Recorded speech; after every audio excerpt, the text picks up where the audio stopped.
네, 지난 시간에 이어서 자연채광의 설비형 자연채광 방식에 대해서 살펴보도록 하겠습니다. 지난 시간에 이제 수동형 자연채광 방식을 우리가 살펴봤죠. 그래서 이제 능동형 자연채광 방식이 설비형 자연채광 방식하고 같은 용어입니다. 그래서 태양광 채광 전송 시스템이라든가 어떤 설비를 이용해서 능동적으로 자연채광을 채택하는 그런 방식이 되겠습니다. 일단 그 설비형 자연채광 시스템의 기본 구성은 이렇게 되어 있습니다. 그래서 여러분들 교재 가지고 있는 사람들은 그 교재에 이렇게 별표를 해놓고 참고를 하시면 되겠습니다. 태양광이 있고 태양광으로부터 태양빛을 채광하는, 수집하는, 모집하는 채광부가 있고, 그것을 일단 어떤 그 실이라든가 건물 안으로 전송하는 전송부가 있고, 그걸 또 전광할 수 있는 상광부가 있고, 그 다음에 이제 실내 채광이 되도록 그런 시스템으로 되어져 있습니다. 채광부 같은 경우는 이제 태양광을 적극적으로 추적을 해서 그 채광, 즉 집광을 하기도 하고, 태양광 자체를 가지고 그냥 집광하는 경우도 있게 되겠습니다. 그 다음에 전송부는 이제 반사경을 이용한다든가 광섬유를 이용한다든가 광덕트 이런 것들을 이용해서 전송하는 거죠. 그 밖에 이제 선스쿠프 방식이라든가 라이트 스쿠프 방식이 있습니다. 상광부는 이제 거울이라든가 렌즈, 프리즘 이런 것들을 통해서 이제 빛을 확산시키고 상광시켜서 부드러운 빛으로 한 다음에 이제 채광하는 그런 시스템으로 구성이 되어져 있다, 이렇게 보시면 되겠습니다. 그래서 채광부는 이제 여기 나온 것처럼 태양광을 추적, 집광 해서 태양의 움직임에 따라서 광감지 센서라든가 추적 제어 장치 이런 것들을 통해서 집광을 한다. 그래서 채광 방식은 이제 반사 거울 방식이라든가 파라볼릭 공명경 그런 거울 방식, 그다음 프리즘 굴절, 렌즈 집광 방식 이런 것들을 사용해서 집광을 하게 됩니다. 그 다음에 이제 전송부는 말 그대로 이제 전송하는 거니까 여기 있는 것처럼 광섬유 방식을 통해서 또는 이 전송하는 경우 또는 뭐 광덕트를 통해서 전송하는 경우 이렇게 있게 되겠습니다. 그래서 광섬유 방식 같은 경우는 이제 광섬유 케이블을 이용해서 전송하는 그런 방식이 되겠고, 자외선, 적외선 등의 유해 성분을 제거하고 유익한 가시광선만 전송하는 방식으로 가장 우수하고 가격이 좀 높다, 이런 이제 특징이 있고, 그 다음에 공준 전송 방식은 이제 다량의 고반사 거울을 이용해서 전송하는 방식이 되겠습니다. 예를 들어서 이제 아파트가 이렇게 있으면 이쪽 아파트가 있고 옆 건물의 아파트에서 빛을 받아서 태양빛을 받아서 이 거울에서 이렇게 전송해주는 이런 방식이 이제 한 예가 되겠습니다. 그 다음에 광덕트 방식은 덕트를 이용해서 덕트 형태를 이용해서 이제 빛을 전송하는데, 그때 이제 그 반사되는 거울이 이렇게 있겠죠, 내부에. 그래서 반사돼서 이렇게 가도록 빛이, 이런 형태가 이제 광덕트 방식이 되겠습니다. 그 다음에 이제 상광부가 있죠. 상광부. 이제 그 전송해온 태양광을 상광시키는 장치, 확산판이라든가 이런 상광판을 이용해서 상광을 한다, 이렇게 보시면 되겠습니다. 그 다음에 반사경 채광 방식, 아까 얘기했듯이 이제 빛이 들어오면 여기서 이렇게 빛이 이제 모아서 이렇게 들어오는 거죠. 들어와서 이렇게 그래서 이 내부에 각각의 이제 빛이 들어가도록 이렇게 하는 방식이 되어 있고, 외부 조명 같은 경우는 이제 여기서 들어온 방식을 이렇게 덕트를 통해서 반사경을 통해서 이제 들어오도록 이런 방식이 되겠습니다. 그래서 반사경 채광 방식은 아까 얘기했듯이 이제 건물의 옆 건물이라든가 다른 어떤 지형을 이용해서 이 빛을 이렇게 받아서 반사시키는 그런 자연 채광 방식이 되겠습니다. 이런 형태가 되겠죠. 태양광이 빛을 받아서 이게 이제 반사경이 되죠. 이게 그래서 다시 반사시켜서 그 다음 반사시켜서 들어가는 그런 형태가 되겠습니다. 그 다음에 그 사례로 미네소타 대학의 토목 그 외관이라든가, 그 다음에 태양광을 받아서 반사시키는 반사경 이런 거, 그 다음에 반사경이 설치된 장소, 그 다음에 시스템은 이렇게 반사돼서 들어온 것을, 빛이 들어온 것을 이렇게 통해서 반사시켜서 또 통해서 반사시켜서 들어가는 거, 이런 형태의 시스템으로 이제 한다. 그래서 이제 태양광 추미 방식이 이제 태양을 따라가면서 빛을 집광을 해서 전송해서 이제 자연 채광하는 방식이 되겠습니다.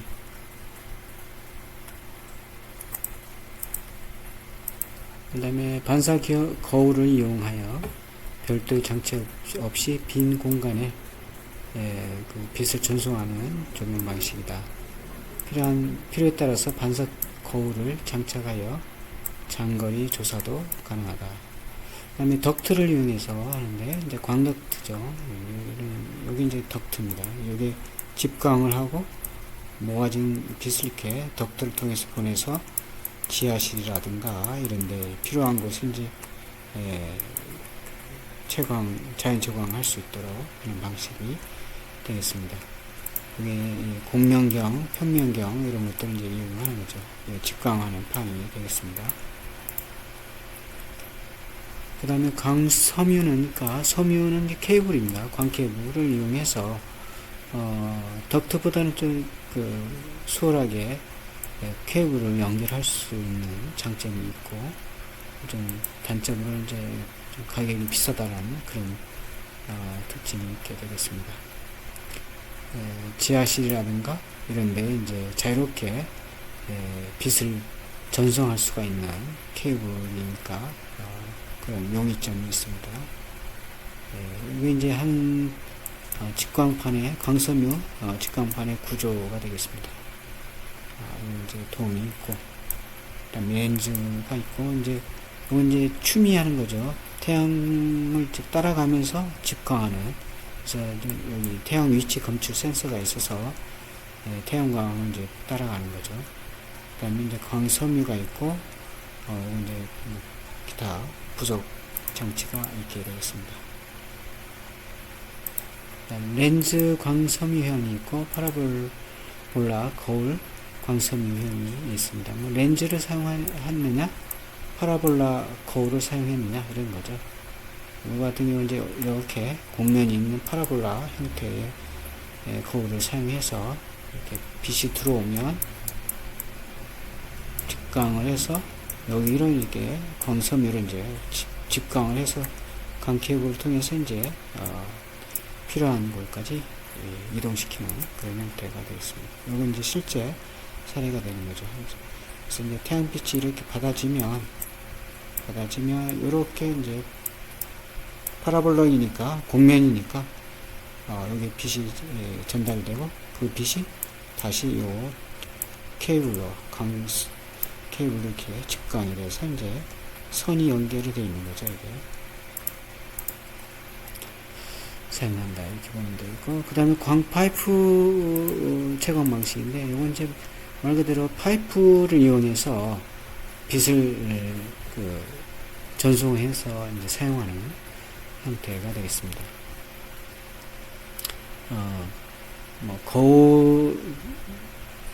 기존의 거울을 이제 튜브의 내부에 설치해서 거울의 반사율이 이제 충분하지 못했으나, 최근에는 이제 빛의 반사율이 99%에 이르는 이제 OLF, 이런 이제 옵티컬 라이팅 필름을 사용해서 거의 빛의 손실 없이 이제 광파이브 시스템을 이제 활용할 수가 있는 그런 기술이 있다, 이렇게 보면 되겠습니다.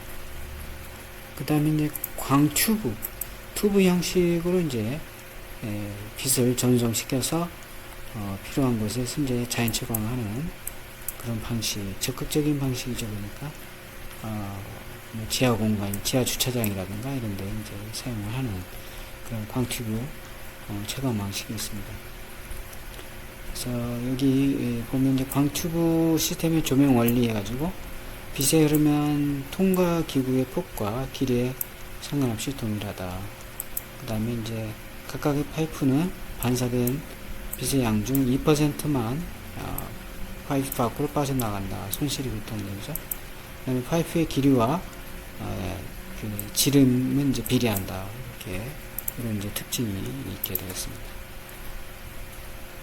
이건 이제 설비형, 능동형 자연채광 방식의 여러 시스템의 이제 사례들이 되겠습니다. 광섬유 직광판을 이용해서 여기 이제 직광하는 거죠. 이 추미를 하면서 직광을 하는 거죠. 태양을 따라가면서 이제 직광을 해서 이렇게 쓰는 거죠. 그래서 여기 이제 직광을 한 곳에서 빛이 이렇게 와서 비치고, 또 이렇게 흘러가서 각각의 여기서 비치고, 또 이렇게 와서 여기서 비치고, 각각의 이렇게 각각 이제 사용하는 거예요. 필요에 실에 의해서. 그래서 이렇게. 그다음에 시간대별로 이제 태양광을 따라가면서 추미하면서 직광하는 직광판이 되겠고, 이제 수영장이라든가 이제 자연 채광으로 이렇게 빛이 자연광이 이렇게 수면 밑에서 이렇게 비치는 거죠. 그다음에 지하실 이런 이제 사용할 수가 있습니다. 그다음에 이제 선스쿠프 방식이 있죠. 선스쿠프 채광 방식. 선스쿠프 방식이 원리는 이렇게 되어 있습니다. 예를 들어서 이제 이제 우리가 동지 때하고 하지 때의 태양의 위치가 다르잖아요. 그래서 그 위치에 맞춰서 태양이 여기 위치에 있을 때는 여기서 이렇게 들어오는 빛이 한번 여기서 꺾여서 이렇게 그 빛이 간접 광만 이렇게 들어가고 나머지는 이렇게 꺾여서 나가도록 이렇게 하고, 태양이 이렇게 있을 때는 빛이 들어와서 한번 부딪혀서 이렇게 반사돼서 이제 실내로 이렇게 들어오는 그런 형태가 이제 되겠습니다. 그래서 동지 때와 하지 때의 태양광을 이제 이용하는 그런 방법 중에 하나인데, 주로 이제 여기 나온 것처럼 톱날형 정측창에 이제 사용이 되는 경우가 많다, 이렇게 보면 되겠고, 대표적인 사례는 이제 홍콩 상하이 은행 본점 건물에 이렇게 여기 이제 상하이 은행 상하이 뱅크인데 여기 이제 사용이 됐다라는 거죠, 지금. 그래서 상하이 본점의 이제 단면도에 태양광이 각각의 층별로 여기 이제 이런 시스템이 이제 들어가 있다라고 보면 되겠어요. 여기 이제 사례가 선스쿠프 사례가 되겠습니다. 반면에 이제 그 선스쿠프보다는 조금 더 라이트한, 가벼운, 옅은 그런 스쿠프 방식인데, 여기 태양광이 이렇게 있을 때 태양이 이렇게 비치면 이렇게 반사돼서 이렇게 나가고, 일부 이제 반사돼서 이렇게 들어오는 거죠, 빛이. 그래서 이런 형태, 눈부심을 최소화할 수 있는 거죠. 직접적으로 이렇게 들어오는 빛이 없으니까. 이런 형태의 설비형 채광 방식도 있다. 그래서 요거 이제 내용은 한 번씩 이렇게 읽어보면 되겠어요. 태양의 반대 방향의 톱날형 정측장에서 사용이 되는 그런 채광 방식이 되겠고, 그 다음에 이제 아트리움 채광 방식이 있습니다. 아트리움 채광 방식은 건물의 중정 같은 거죠. 열린 그런 가운데 열려 있는 곳에 아트리움을 해서 이제 빛이 들어와서 이제 아래층에까지 빛이 전달이 되도록 하는 경우라든가, 한쪽 면이 이제 아트리움을 대서 빛이 들어올 수 있도록 뭐 이런 이렇게 투웨이, 쓰리웨이 이렇게 여기 이쪽도 있겠죠. 그래서 이 라인 여러 가지 형태의 이제 아트리움을 이용해서 채광하는 방식이 되는데, 이제 이 오픈이 되다 보니까 오픈 공간에 이제 여러 가지 태양이 직접적으로 들어오는 이제 더워진 공기, 예열 이런 것도 이제 경우에 따라서 예열 효과가 좋기도 하지만 여름철에는 이제 굉장히 좀 피해야 되는 그런 효과를 이제 차단해야 되는 그런 부분도 있다. 그것까지 이제 고려해서 아트리움을 쓸 수 있는 거죠. 그래서 뭐 열손실 감소라든가 유해 공간 증대 이런 환경에 대해서 이 공간 조절 기능 이런 것들도 이제 아트리움이 갖고 있는 그 특징이 되겠습니다. 그래서 과도한 온도선 차이, 결로선 현상, 소음 확산, 울림 뭐 이런 것들도 나타날 수 있죠. 좀 단점이 있다는데 그런 문제점을 이제 해결해 가면서 아트리움 공간에 자연채광을 이제 사용하는, 여기 이제 아트리움 그 빛이 이렇게 들어오는 거죠.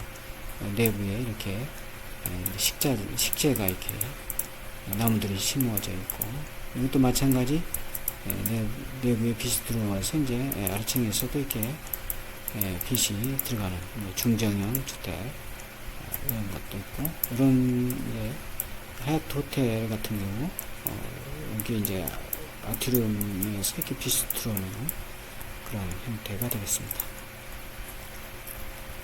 마찬가지로 마찬가지 이제 사례가 되겠어요. 여기 이제 위에서 이렇게 빛이 들어오는 거죠. 여기에서 이제 빛이 아래에서 보면 이렇게 되겠죠. 이렇게. 자, 그 다음에 광원의 종류를 좀 보도록 합니다. 이미 여러분들 그 과제물을 했을 텐데, 뭐 특징이라든가 이런 것들은 교재에 나와 있으니까, 뭐 또는 교재나 아니면 이제 여러분들 이제 그 어떤 광원에 대해서 광원을 이제 구입을 하면 그 카탈로그나 이런 게 있어요. 카탈로그. 여기에 그 특징이 다 나와 있습니다. 배관 곡선이라든가 뭐 연색성이라든가 이런 것들이 나와 있으니까 그걸 참조해서 이제 광원을 사용을 하면 되겠습니다. 그런데 이제 교재에 이렇게 나와 있으니까 한번 살펴보는 그런 시간을 갖도록 하겠습니다. 이제 첫 번째 나온 게 이제 백열 램프가 되겠습니다. 백열 램프. 특징은 이렇게 되어 있으니까 한번 읽어보시면 되겠고, 전구의 종류, 백열 전구, 형광 전구, 할로겐 전구 이런 것들이 좀 있고, 네, 특징으로는 이제 여기 나왔듯이 연색성이 좋고 휴도가 높다. 근데 이제 빛보다는 열로 많이 이제 발산이 되죠. 수명은 이 정도 되는 거죠. 굉장히 짧은 편이에요. 그렇죠? 그런 특징이 있으니까 한번 보시기 바라고. 지금은 이제 백열 전구는 이제 사용을 안 하죠. 지금 필라멘트로 되어 있고, 텅스턴이 이제 이렇게 텅스턴이 있어서 여기에 이제 가열이 되면서 빛을 발하고 거의 뭐 8, 90%는 이제 열로 이렇게 방출을 하는 그런 게 이제 백열 전구가 되겠고, 그 다음에 이제 형광 램프가 있습니다. 형광 램프의 특징에 대해서 이렇게 좀 나와 있습니다. 이 뭐 형광 램프 과거에 예전에 60년대, 70년대, 뭐, 이때 80년대까지도 그렇죠. 형광 램프는 여기 이제 초크가 있어서 그게 이제 깜빡거리면서 이제 빛이 들어오는 그런 장치가 이제 형광등이었는데, 이제 오늘날의 이제 형광등은 이런 소켓형이라든가 이제 LED 형태의 형광 램프가 이제 쓰이고 있기 때문에 그런 이제 깜빡거림이라든가 그런 게 없죠. 어쨌든 이제 전형적인 형광등의 구조는 이렇게 되어 있습니다. 여기 이제 이렇게 되어 있고 양쪽에서 이제 전기가 흐르면 음극에서 이제 음극이 이제 나오고 여기에 아르곤 가스가 들어가 있어요. 수은 증기라든가 이런 아르곤 가스가 들어가 있어서 거기에서 스파크가 일어나면서 이제 빛이 이렇게 발산이 되는 형태가 되겠습니다.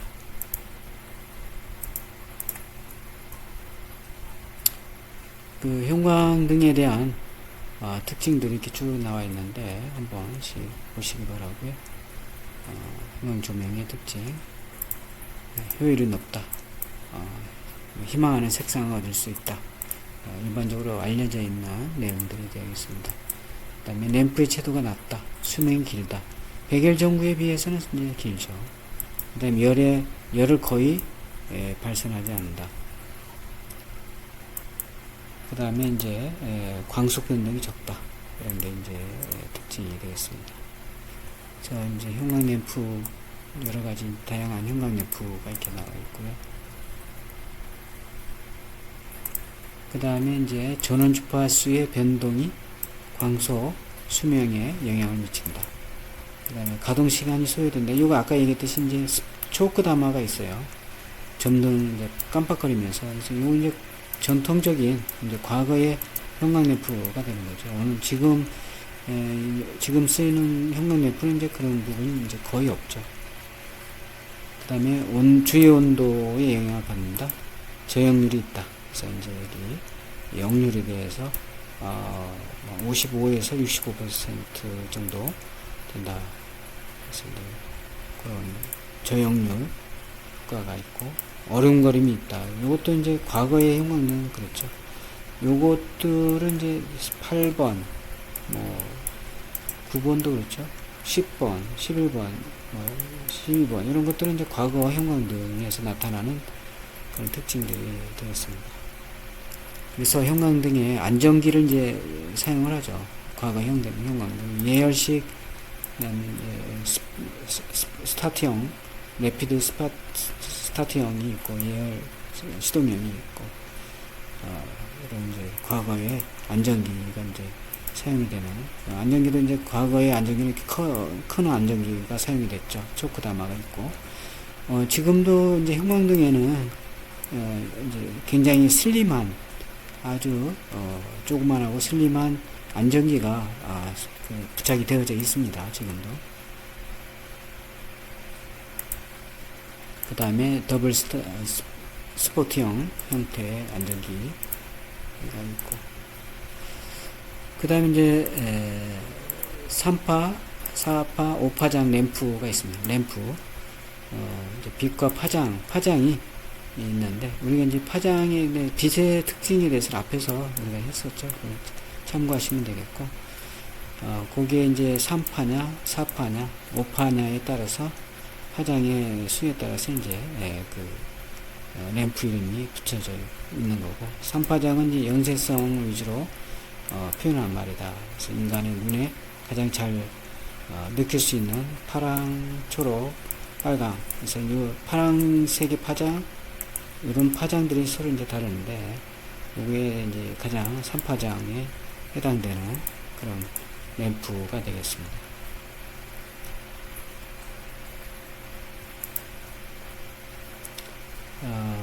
그래서 이제 이런 형광 배선, 여러 가지 형태들이 있다.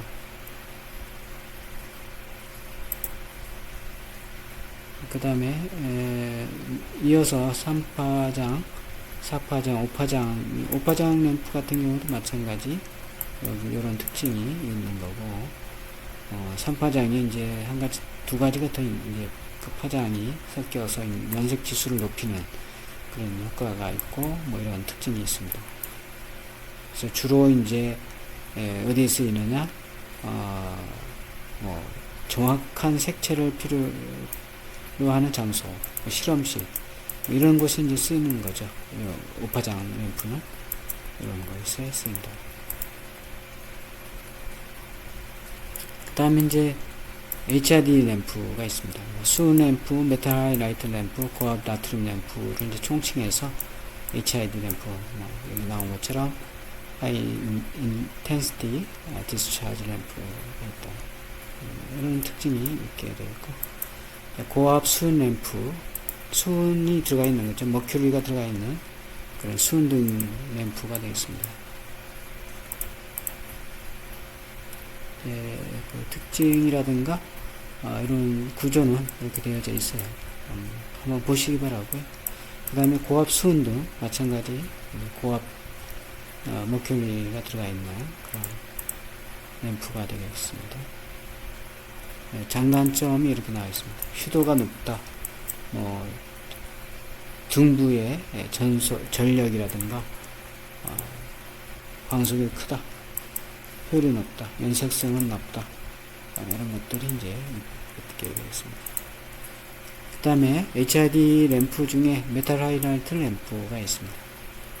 이제 메탈 하이라이트, 이제 할로겐 물질이 이제 들어가 있는 그런 램프가 되겠고, 또 이제 아크 방전 형식으로, 빛이 이제, 나타나는 그런 형태의 HID 램프가 되겠습니다. 그 다음에 고압, 저압 나트륨 램프가 있고, 그래서 HID 램프에 이제 이런 게 이제 있는 거죠. 여러 가지 형태의 메탈 하이라이트라든가, 뭐 메탈 하이라이트 램프도 이제 싱글핸드라든가, 뭐 또 종류가 다양하게 컬러 이런 램프도 있다. 고압 방전 램프 이것도 있고, 나트륨 램프 구조는 이렇게 되어져 있다. 한 번씩 이렇게 좀 보시면 되겠고요. 그 다음에 이제 특수 조명 램프가 있습니다. 파 램프가 있고, 파라볼릭 형태로 되어 있는 램프가 되겠습니다. 이런 형태죠. 이렇게 파라볼릭 형태, 파라볼릭 형태로 되어 있는 램프가 되겠습니다. 주로 이제 상업 조명 디자이너, 시방서 작성자들이 이제 가장 유용하게 사용하는 그런 램프가 이제 파램프가 되겠습니다. 여러 가지 좀 그 파램프 갖고 있는 어떤 그 튼튼한 압축 유리를 이제 여기 이제 유리가 튼튼하다는 거죠. 그런 이제 열 충격에 유리한 그런 램프가 되겠습니다. 그 다음에 이제 파램프에서는 요것만 좀 체크해 주면 되겠어요. 파 뒤에 있는 뭐 숫자가 있는데, 예를 들어서 파 20, 파 30 이런 숫자가 붙어 있죠. 이렇게. 여기서 이제 붙어 있는 이 숫자는 8분의 1인치에 해당되는 램프의 직경을 나타내는 거다. 램프의 크기를 말하는 거죠. 그러니까. 그래서 이제 파 64형 전구는 직경이 8인치 이렇게 된다는 거죠. 그 다음에 전구의 전격 수명은 이 정도. 이제 파라볼릭으로 되어 있으니까 포물선 형태죠. 그 다음에 텅스턴 램프가 있습니다. 텅스턴 램프는 이제 가장 흔하고 기본적인 형태의 백열 램프에 해당이 되고, 뭐 이런 특징들이 좀 있습니다. 그래서 한번 보시기 바라고. 그 다음에 할로겐 램프. 할로겐을 넣어서 만든 형태. 이제 연색성이 좀 좋죠.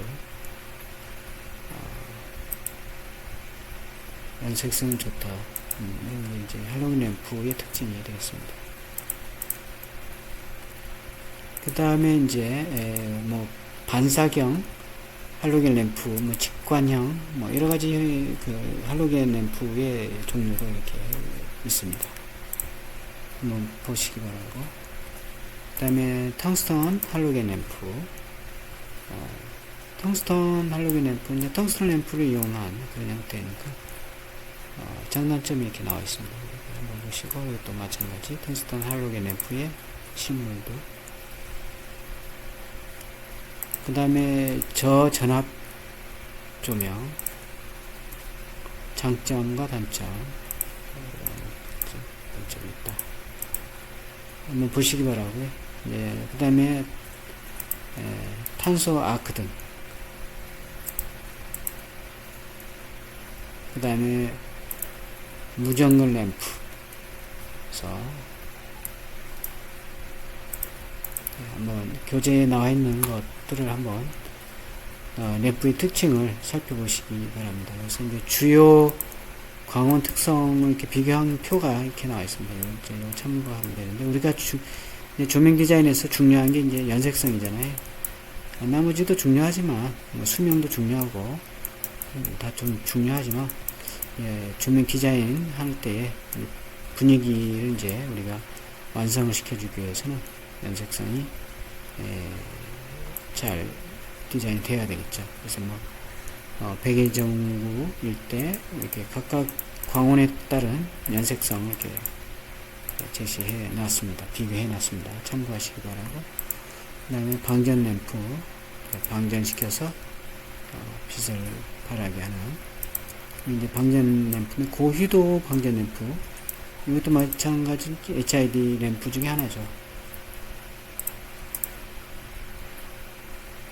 자, 오늘은 여기까지 하는 걸로 하고 마치도록 하겠습니다. 수고했습니다.